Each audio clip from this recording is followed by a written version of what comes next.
salary to come to America in 1892. And it's been 3 years as the director of a brand new conservatory. It was enough money. He didn't want to come, but his father-in-law wanted him to come. So he came.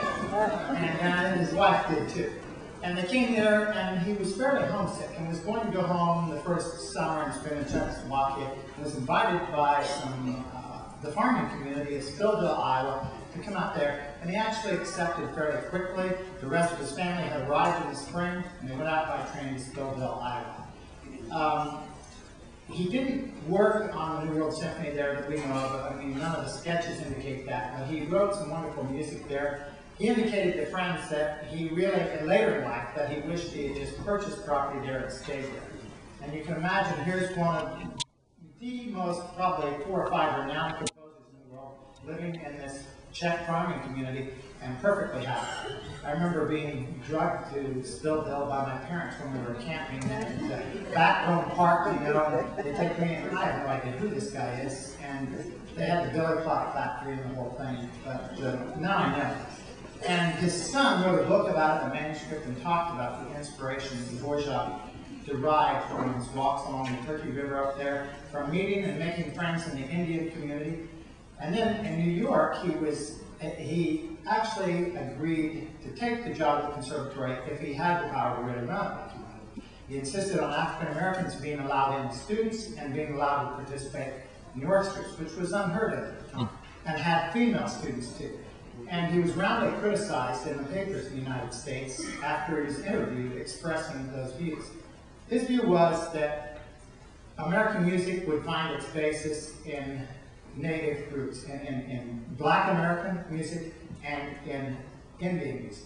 His experience with Indian music is a little dubious because of his love of the Wild Bill's West show, you know. So, and the song, Longfellow's song Hiawatha, but it hardly matters. You'll hear a lot of that influence during the symphony. Now, one of the things that the symphony has supported all the years, in addition to the Visiting Artist Program, and by the way, I want to thank Erin for sitting in. She told me she actually prefers to be completely worn out after a job like this. So she does have CDs for sale, by the way, which I didn't mention. But anyway, what was I talking about? Well, school tours, right. So one of the things that we do is we tour schools each spring in 3 different areas. And so last Wednesday we played for all the 4th graders in Ottumwa and all the 3rd through 6th in Eddyville, and they trucked in some busted some of the kids. I do tend to view them as commodities out there. One of the things the teachers always say to us is, do you do this for your regular concerts? Because this is really interesting. So what we're going to do, particularly tonight with the rest of the collection, are there any of you, I quit asking if you've never attended an orchestra concert, because people won't raise their hands. They feel like I would ostracize them, and I might if I recognize them.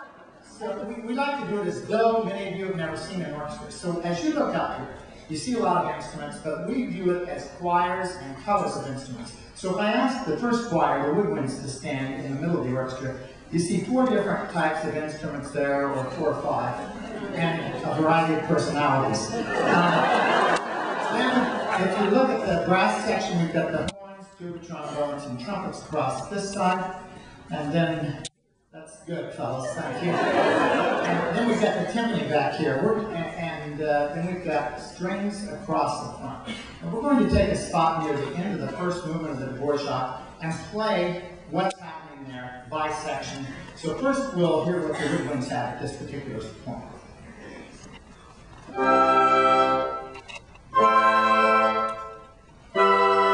Okay, that's woodwinds. Here's what the brass have.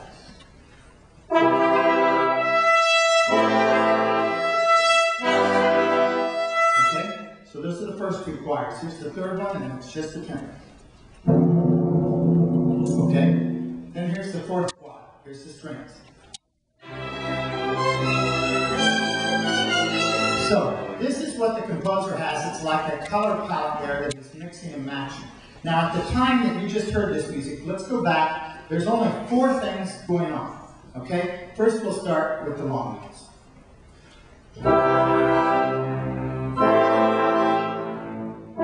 So, we'll see this. We've got low low strings, horns, low brass on that. And then, what do we have next? 16 notes? So we've got a timpani rule, which we'll call 16ths, and we've got the violas. They're creating an underlying energy.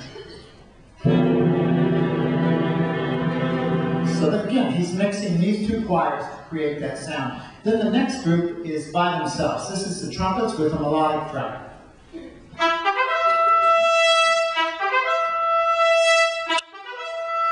That's it. So that's the third thing going on. The only people left are the violins. Let's hear what they have. So those are the only members playing that, and they're from the same choir. The brass, the trumpets were from the same. Here's what it sounds like when we stick the four choirs together.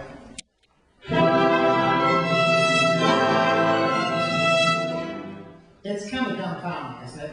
I mean, to break it apart into those and then stick it together. So what we'll do at the start of each movement is give you the primary themes.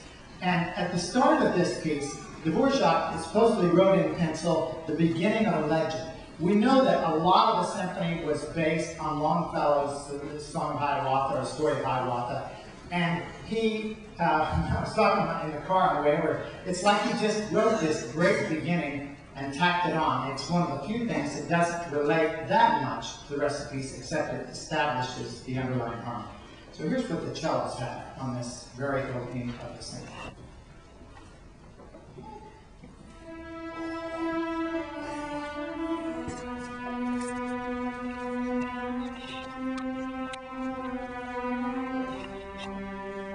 Good. I'll try to conduct that better once we actually start the piece. Then get into the quick section, and this is the first main theme. I'm going to ask you to sing this once you've heard it, so pay attention. Good. You got it? One time should be enough. What is it? 4 notes. 2, ready? And that's the answer. So that's what a lot of the symphonies build around. Then here's the next theme in the first movement. This is the oboe and flute.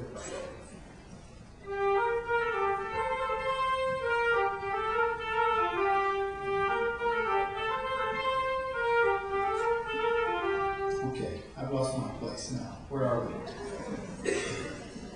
Well, I did the flute and oboe. I skipped. What did I skip? No, okay, you're right. I'm okay. Flute. Sorry about that. I'm disoriented at the end of the week.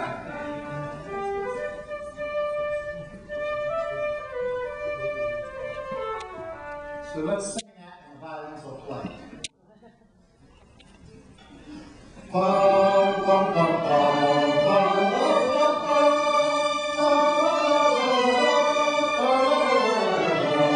That's nice. Let's hear with the trumpets. They change it just a little bit later.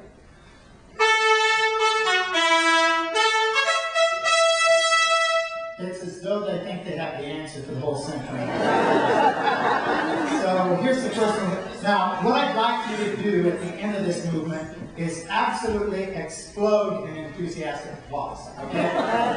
You'll feel better for doing it.